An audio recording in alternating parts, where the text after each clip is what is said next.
My name is James, and this is the story of how I found love in the most unlikely place imaginable, in the trenches of Afghanistan, where death lurked around every corner and tomorrow was never guaranteed. It's about John, my battle buddy, my anchor, and eventually the love of my life. It's about how war can strip away everything you think you know about yourself and leave you with only the most essential truths. I was 22 when I deployed with the 82nd Airborne, fresh out of jump school and convinced I was invincible. The Army had been my escape from a small town in Ohio where I'd never quite fit in, where questions about girlfriends and my future had started to feel suffocating. I thought Afghanistan would give me purpose, make me into the man I was supposed to be. John Martinez was assigned as my battle buddy during our first week at Forward Operating Base Chapman. He was a year older than me, from Texas, with dark hair that was always slightly too long for regulation and eyes that seemed to see everything. Where I was eager and nervous energy, John was steady calm, the kind of soldier who could sleep through mortar fire but would wake up instantly if something was actually wrong. "Stick close to me, rookie," he said on my first patrol, adjusting the strap of my pack with practiced efficiency. "And try not to get us both killed." I bristled at being called a rookie, but John's half-smile took the sting out of it. There was something about him that put me at ease, even as we prepared to walk through territory where insurgents could be hiding behind any wall or in any building. Those first few weeks, John taught me everything the Army hadn't: how to read the landscape for signs of danger, how to move quietly through rubble, how to trust my instincts when something felt wrong. He was patient with my mistakes, quick to share his MREs when I forgot to pack enough food, and somehow managed to find humor even in the worst situations. "You're getting better," he told me after a particularly tense patrol where we'd had to take cover from sniper fire. "Your first week, I thought for sure you were going to trip over your own feet and blow us all up." "Thanks for the vote of confidence," I said, but I was pleased by his approval in a way that felt disproportionate to the compliment. "I'm serious, James. You've got good instincts. You just need to trust them more." As the weeks turned into months, John and I developed the kind of partnership that meant survival. We could communicate with just a look, knew each other's movements well enough to anticipate them, trusted each other with our lives on a daily basis. But somewhere along the way, something else started developing too. A connection that went deeper than military necessity. It started with small things, the way John would save the good parts of his MRE for me, how he'd position himself between me and potential danger without even thinking about it, the way his hand would linger on my shoulder when he was checking my gear. I told myself it was just brotherhood, the bond that forms between soldiers who depend on each other. But then there were moments that felt like something more, like the night we were on guard duty together, sitting in a sandbag position overlooking the valley, and John started talking about his life before the Army.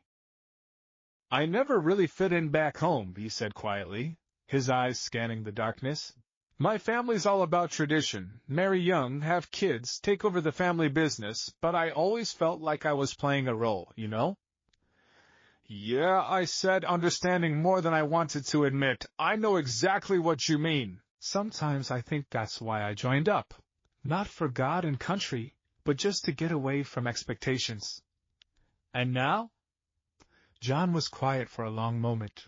"Now I think maybe I was running from the wrong things." Our eyes met in the dim starlight, and something passed between us that made my heart race in a way that had nothing to do with combat adrenaline. John looked away first, but not before I saw something in his expression that mirrored what I was feeling. The moment was broken by radio chatter. Reports of movement in the valley below. We spent the rest of the night on high alert, but I couldn't stop thinking about what John had said, about the way he'd looked at me. Things changed after that night. There was a new awareness between us, a tension that was both thrilling and terrifying. We were still professional, still effective as a team, but underneath it all was this current of something unspoken.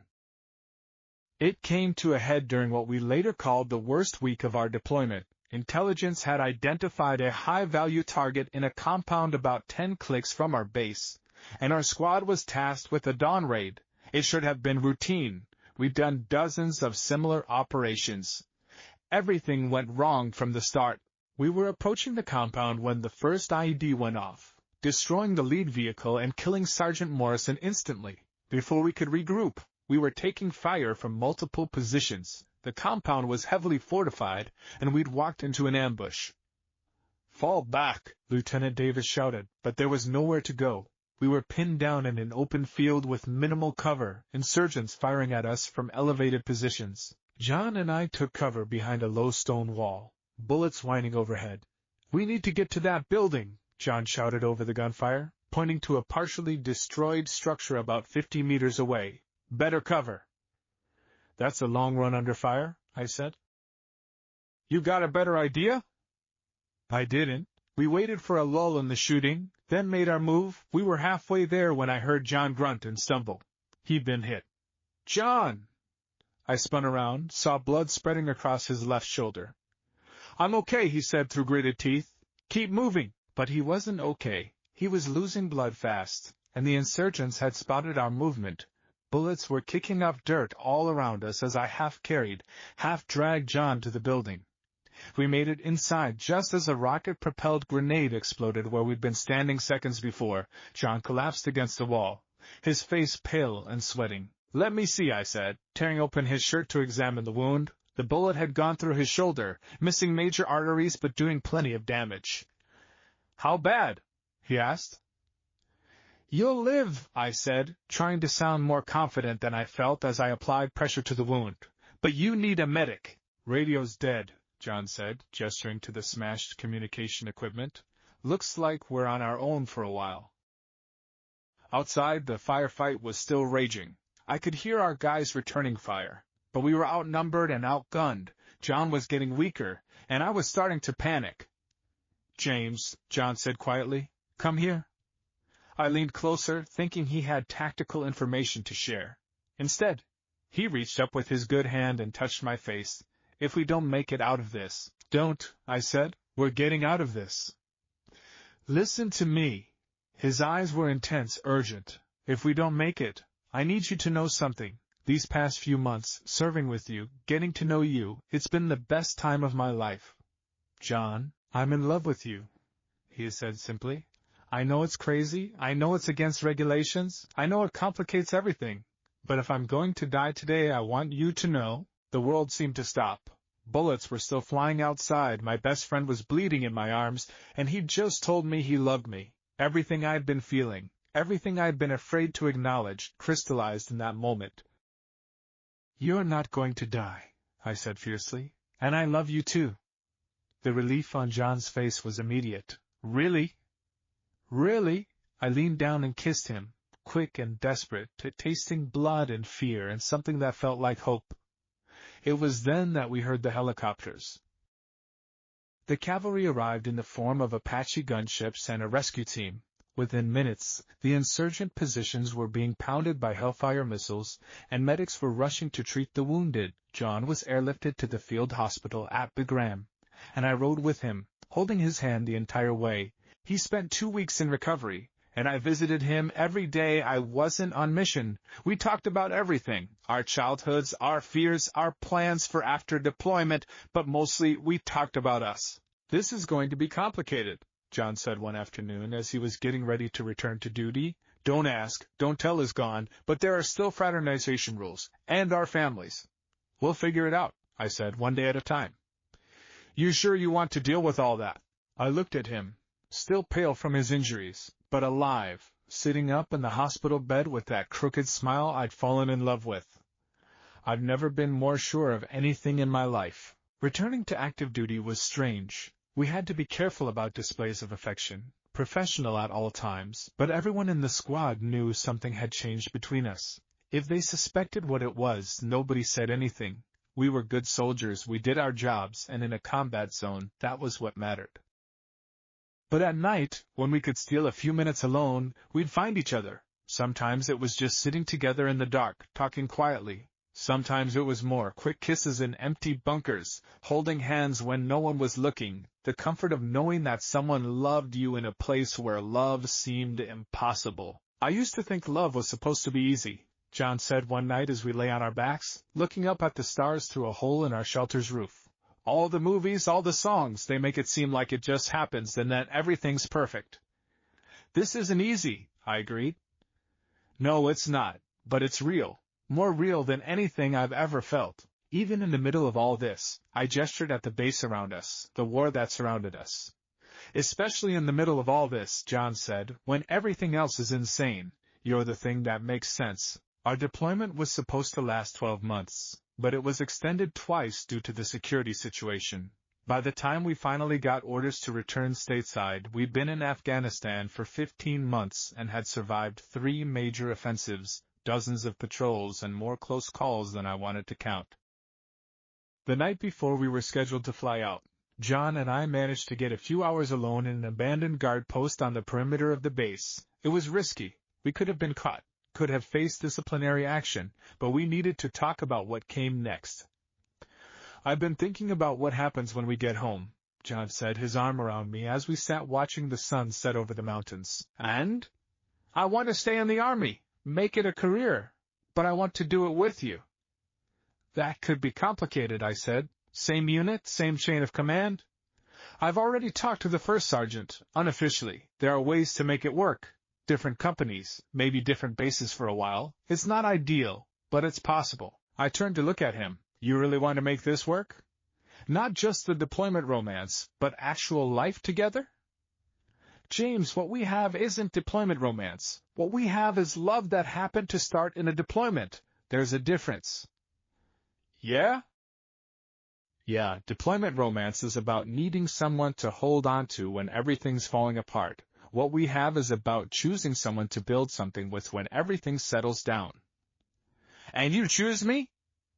Every day, John said, kissing my temple, for the rest of my life, if you'll have me. 6 months later, we were both stationed at Fort Bragg, John with Alpha Company, me with Charlie. We lived off base in a small apartment that we both pretended to rent separately. It wasn't perfect, but it was ours. The transition to civilian relationships wasn't easy. We had to learn how to be together without the intensity of combat binding us, how to love each other in normal circumstances instead of life or death ones. We went through couples counseling with a therapist who specialized in military relationships, worked through the PTSD that we both carried, supported each other through the nightmares and the hypervigilance and the moments when civilian life faded. But we made it work. We learned that love forged in fire was strong enough to survive peace. We discovered that the trust we built in combat translated into trust in everything else. We found that the man I'd fallen in love with in Afghanistan was the same man I loved in North Carolina, just with better shower facilities and regular meals. 2 years after our deployment ended, John proposed to me on the anniversary of the day he'd been wounded. We were hiking in the Blue Ridge Mountains, and he got down on one knee at the same overlook where we'd first talked about our future together during a weekend leave. I know we can't get married legally yet, he said, holding out a simple silver band, but I want you to know that in every way that matters, you're already my husband. Yes, I said before he could finish the question. Yes, absolutely yes. We had a small ceremony 6 months later when North Carolina legalized same-sex marriage. Just our immediate families and a few close friends from our unit. John's parents flew in from Texas, and mine drove down from Ohio. It wasn't the wedding either of us had imagined growing up, but it was perfect because it was ours. During his speech at the reception, John's father talked about how war had changed his son, how he'd come home more serious but also more settled, more sure of who he was and what he wanted. I didn't understand at first, he said. This wasn't the life I'd pictured for John. But watching him with James, seeing how they take care of each other, how they built something solid together, I realized that love is love, and what they have is the real thing. That night, as we lay in bed in our hotel room, John traced the scar on his shoulder where the bullet had hit him all those years ago. Do you ever think about how different things would be if that insurgent had been a better shot? He asked. Sometimes, I said, but then I think about how we probably would have found each other anyway. Maybe not in Afghanistan. Maybe not in the Army, but somewhere, some way. You think so? I know so, I said, kissing the scar that had brought us together. Some things are just meant to be. John smiled and pulled me closer. I love you, James, from Afghanistan to forever. Forever sounds perfect, I said, and meant it. 10 years later, we're both out of the Army. John teaches high school ROTC, and I work for a veterans organization helping other former soldiers transition to civilian life. We have a house in the suburbs, 2 dogs, and a quiet life that would probably bore our younger selves, but feels like the greatest victory we've ever won. Sometimes people ask us about our story, about how we knew we were meant to be together. I tell them about a moment in a bombed-out building in Afghanistan, when the world was exploding around us and my battle buddy looked at me and said he loved me. I tell them that sometimes love finds you in the most impossible circumstances, and if you're brave enough to grab hold of it, it can survive anything. War taught us that life is fragile and unpredictable and precious, but it also taught us that love, real love, is the strongest force in the universe, strong enough to survive bullets and bombs and bureaucracy, strong enough to build a life on, strong enough to last forever.